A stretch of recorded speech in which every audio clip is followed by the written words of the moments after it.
In this video, I will be doing a video response to Simon from the Hermit's Cave and his tag, the deck that tag. Let's do it.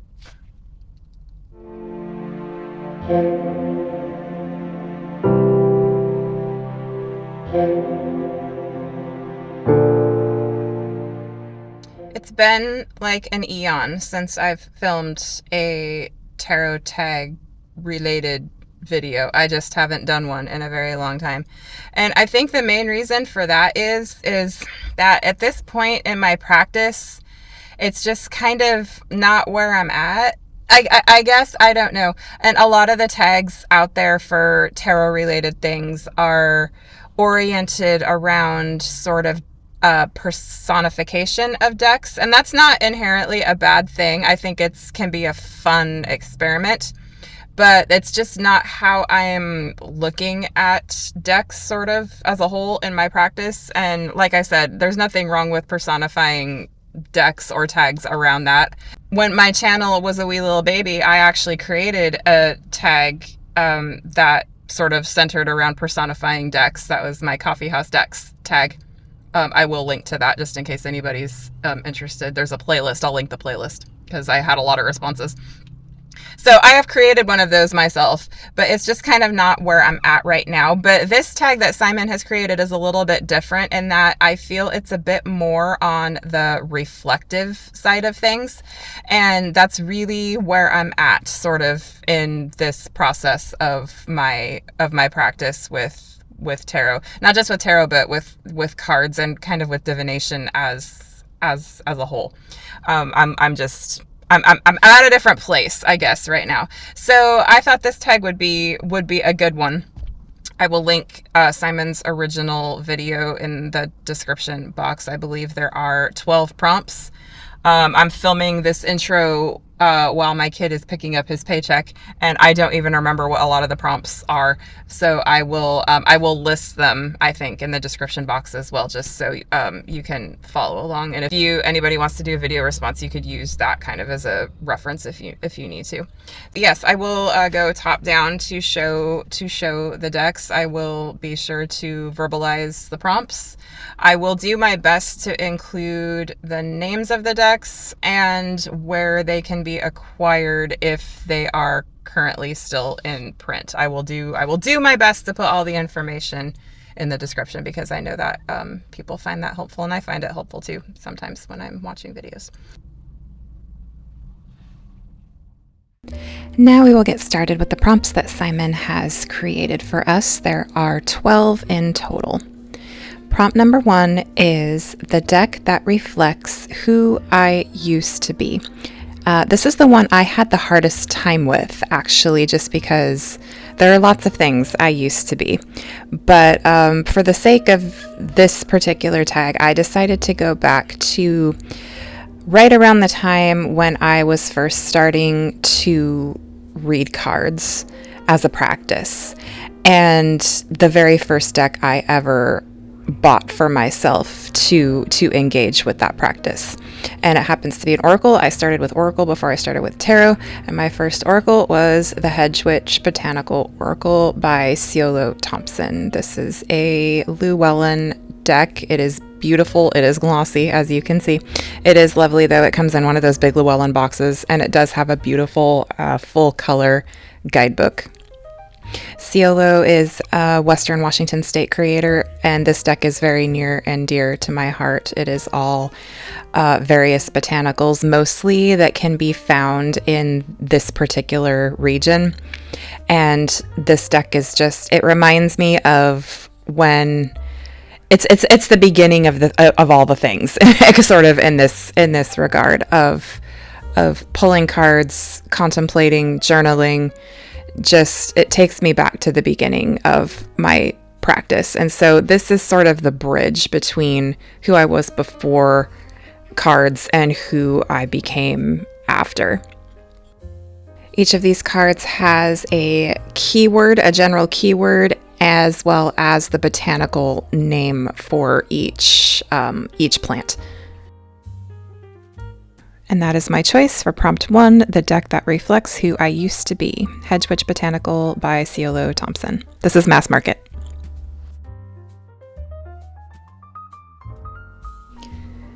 Prompt number 2 is the deck that surprised me the most. For this one, I'm going back to 2023 and an experience I had with a particular deck that I thought fit this prompt very well. The deck I chose for this prompt is Il Meneghello's reproduction of the Vachetta deck. I've had this deck for quite some time. It was gifted to me by a very lovely person, and I didn't really touch it after like the initial sort of taking it out and flipping through it and appreciating how amazing it is. I went through that, and then I put it back in its box, and I just didn't touch it again for quite some time. And then it was in my curio. I keep my Il Meneghello decks in my curio, and I just happened to walk by it one day, and the image on the box just kind of caught my attention, and I thought, I'm just gonna get you out for a little while and go through you. And I did, and I ended up going down this massive rabbit hole with this deck. I couldn't find a whole lot about it as far as its history goes, but I engaged in a more intuitive practice with it because it's a very different deck. The minors are pips. They are pippish, but they are emotive pips. So there's a little bit of a nod to a scene or maybe an underlying theme that is going on with that particular card. But it's just such a neat and different deck. The majors and courts are more sort of Marseille style, or the more like the ancient Italian style. But the minors, the numbered minors, are very different. Pippish, yet not. And it's so fun. I think this is one of the best decks, at least in my experience, for not relying on a guidebook or not getting influenced by already prescribed meanings, and just reading cards intuitively based on what I saw on the image. There are angels and cherubs and, just different imagery that you might not expect. And I just really like it a lot. And yeah, it was a very fun, very pleasant surprise. So I thought this would be a good choice for prompt 2, the deck that surprised me the most. Prompt number 3 is the deck that intimidates me. And for this prompt, I chose the Philarkos Tarot by Carmen Sorrenti. This is an independently produced deck, and as far as I know, it is still available. I chose this deck for this prompt, not so much because it intimidates me, but for the fact that it can be kind of a lot. There's a lot of depth, there's a lot of detail, there's a lot of intricacy, a lot of symbolism on the minors. There's a lot of script and wording and just extra little pieces to make connections with.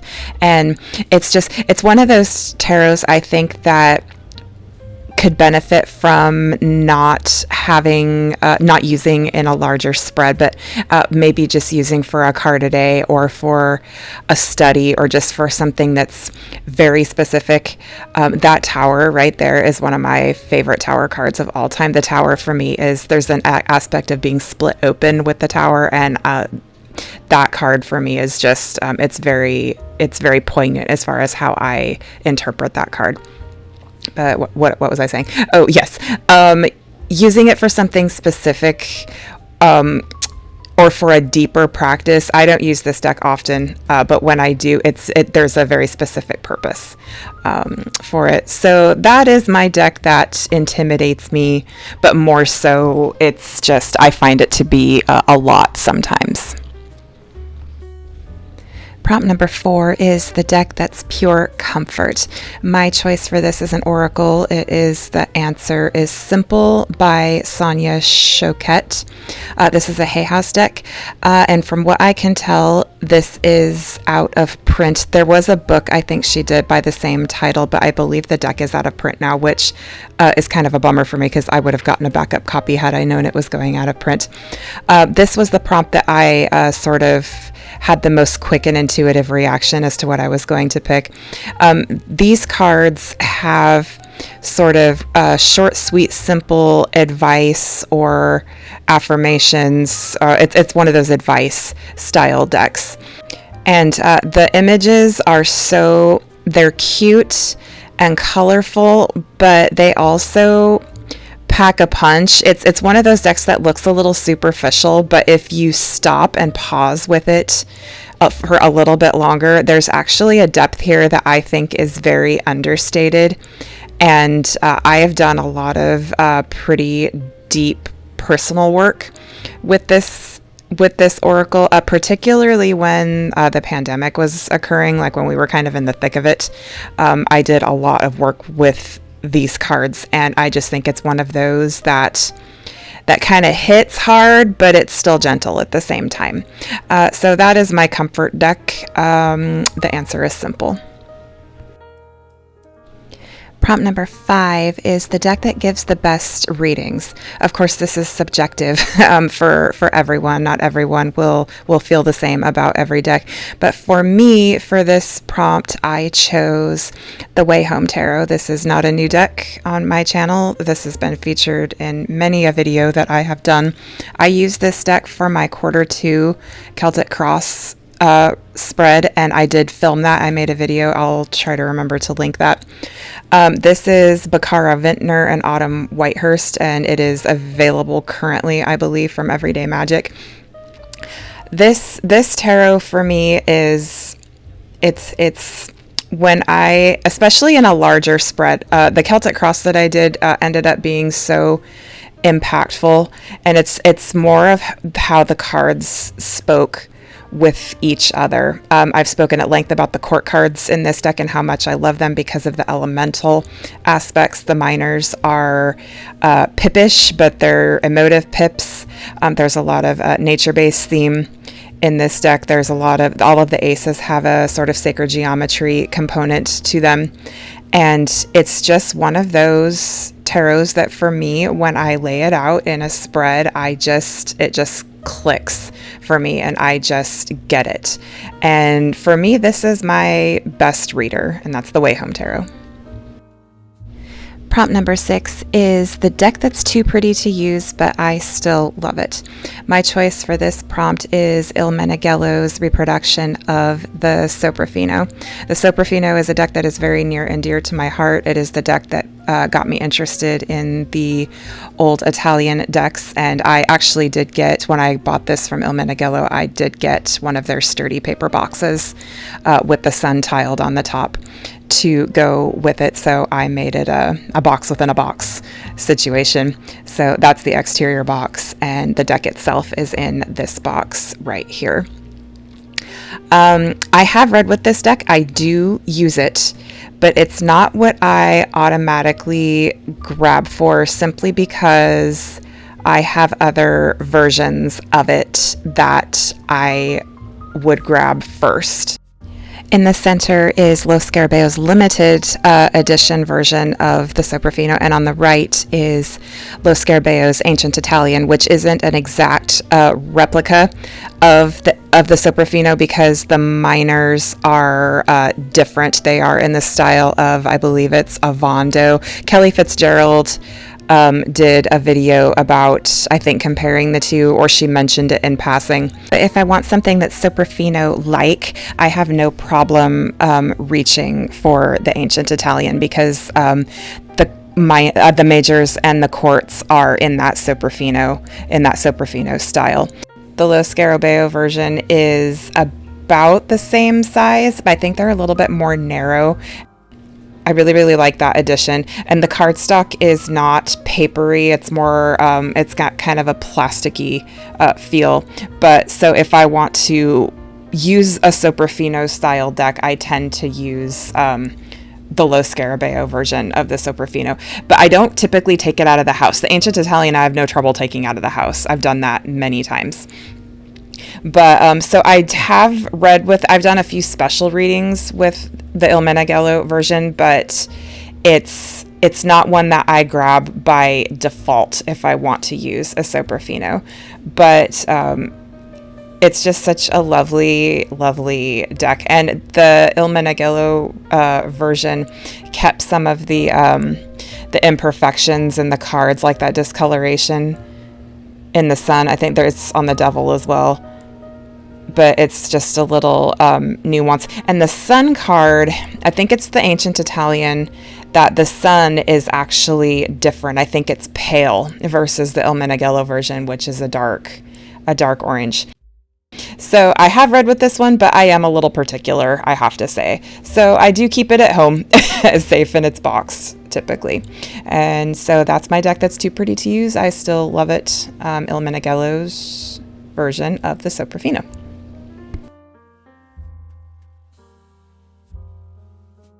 Prompt number 7 is the deck that made me fall in love with tarot again. And for this prompt, I chose the Rain Shadow Tarot by Claire Mack. I'm a bit of a Claire Mack fangirl. I have both of her oracles as well. She lives in my area. She is somewhat, I wouldn't say local, but I would say regional to me. And I've just been a big fan of hers for quite a while. I'm not traditionally a Kickstarter person. I've only ever backed 2 decks on Kickstarter. This was one of them. I knew as soon as I heard she was coming out with the tarot, I really didn't care actually what it ended up being. I just knew I wanted it because I'm a fan of Claire's. I appreciate her work a lot. That being said, though, when I saw the cards, I was so pleasantly surprised with what she had created. Hermit is fantastic. Out in the open. You don't often see the Hermit out in the open, yet still kind of isolated. I love that. I did a flip through of it outdoors in the area that this deck was named for, which is the Rain Shadow. I go into more on that in that video. I'll link it if I can remember.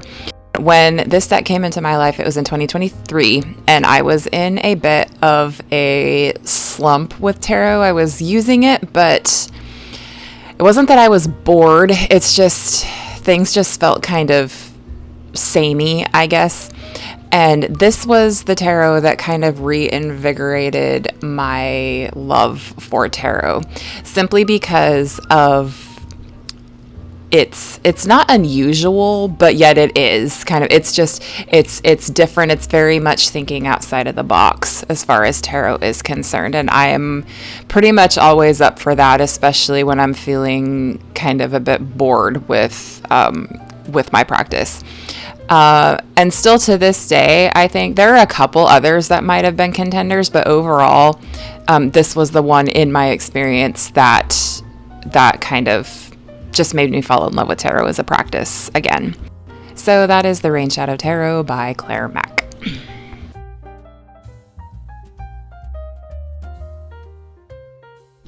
Prompt number 8 is the deck I wish more people talked about. My choice for this prompt is the Soul Mirror Oracle by Sunshine Connolly. This is a Blue Angel publication.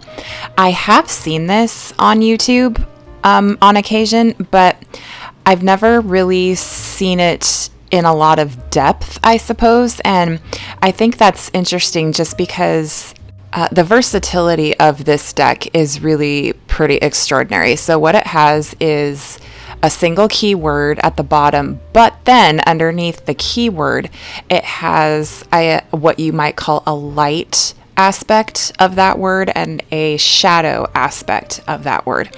And if you are a person who likes to journal with cards, this deck is absolutely fantastic for that, just because what you can do is select a card either intentionally or at random.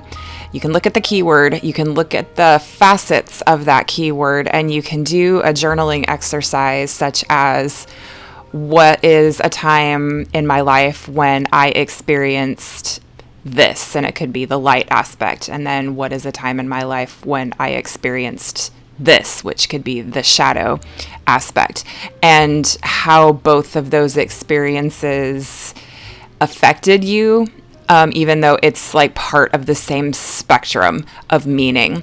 And the imagery is fantastic. The guidebook is fantastic. And it's just a really fantastic oracle. And I just don't see it as often as, for some reason, I thought I would. And yeah, this is one I just wish more people would maybe give a closer look.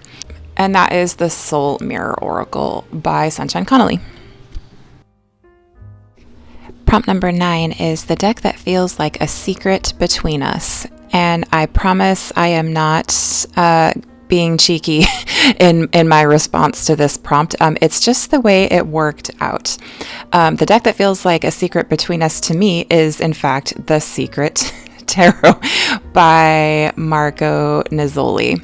This is a Lo Scarabeo deck. I haven't done a video on this deck specifically, but I have talked about it at length in other videos because this deck, not this particular one that I am showing here, which is the newly printed edition that does not have the more traditional Lo Scarabeo borders with the languages on top and bottom.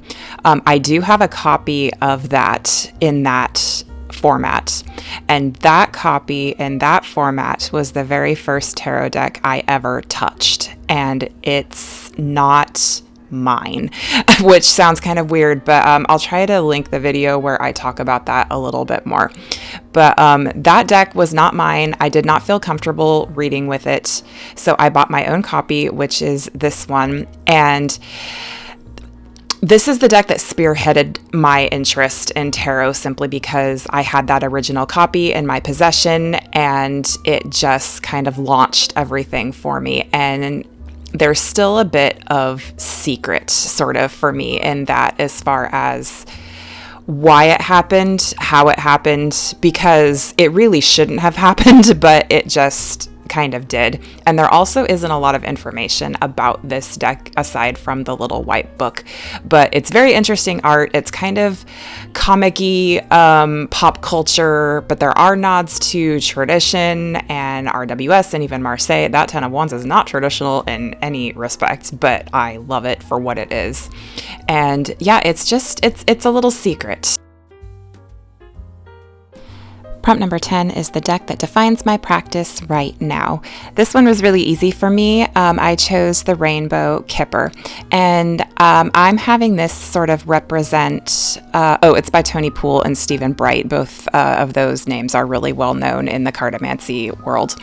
I chose the Rainbow Kipper to, as a whole, represent my current sort of revived interest in other cartomancy systems besides tarot. I have dabbled in many of them in the past and have it's kind of waxed and waned as far as my interest is concerned, but lately it's sort of picked up again, and Kipper especially has been the one that has piqued my interest again, as far as maybe doing some work and experiment and play with other cartomancy systems.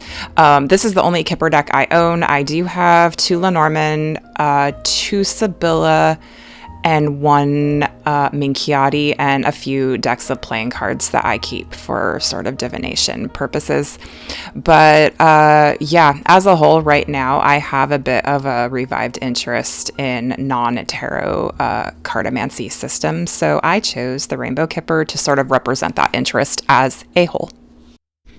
Prompt 11 is the deck that pulls me out of a rut, and for me, nothing does that better than a good old-fashioned RWS with Pixie's original line work and Pixie's original font calligraphy. This is the only traditional RWS that I own. It is the US Games Centennial Smithwaite Borderless Edition. This was the first tarot deck I ever bought for myself. I bought the Secret Tarot that I talked about previously. I bought that actually quite a bit later than this one. This was my first tarot. This is what I sort of cut my teeth on and did my initial COTD, card of the day practice and journaling, and coming up with my own systems for interpretation and meaning. And when I find I'm in a rut, it's usually one of two things. I'm either bored or everything feels samey, kind of like how I talked about in the Rain Shadow Tarot, or I just need to get over myself and get back to the fundamentals, and but at a deeper level than before. And for me, nothing does that better than the RWS, so that is what I chose for prompt 11. Last but not least, prompt number 12 is the deck that waits patiently. The deck I chose for this prompt has already made an appearance in this video, and that is the Ancient Italian Tarot. Once again, this is a mass market low Scarabeo deck. I mentioned when I talked about the Soprafino that I will sometimes reach for this when I want a Soprafino deck, but that's not always the case. This was one of my first decks. I got very attached to it very quickly, and sometimes I just want to use it. Oh, just a quick note, there's that sun card that's pale yellow that I mentioned before. In the Il Meneghello, it is dark orange. Back to what I was saying. Sometimes I just want to use this deck because it is what it is, and not because it's related to the Soprafino. Just because I used this deck before I used any other version of the Soprafino, and I have attachments to this deck that I don't have with the others. And the minors are different. There are little nuances. Look at that, 2 of coins. So pretty. But yeah, sometimes I just want to use this deck for what it is, but I find I'm not doing it as often, but it's always there when I'm ready. So that's what I chose for prompt 12. And I am not going to pile everything here because that would be a treacherous and precarious mountain, but I will just arrange a few here. So that was my VR to Simon's tag, the deck that tag. Thank you, Simon, for creating this very lovely and wonderfully reflective tag. I love tags like this that really make me think about my practice a bit more deeply. And it was a delight to get my decks out and go through this process. So yeah, I'm having a good time watching others' VRs as well. But for this video, that's all I have. Take care and be well.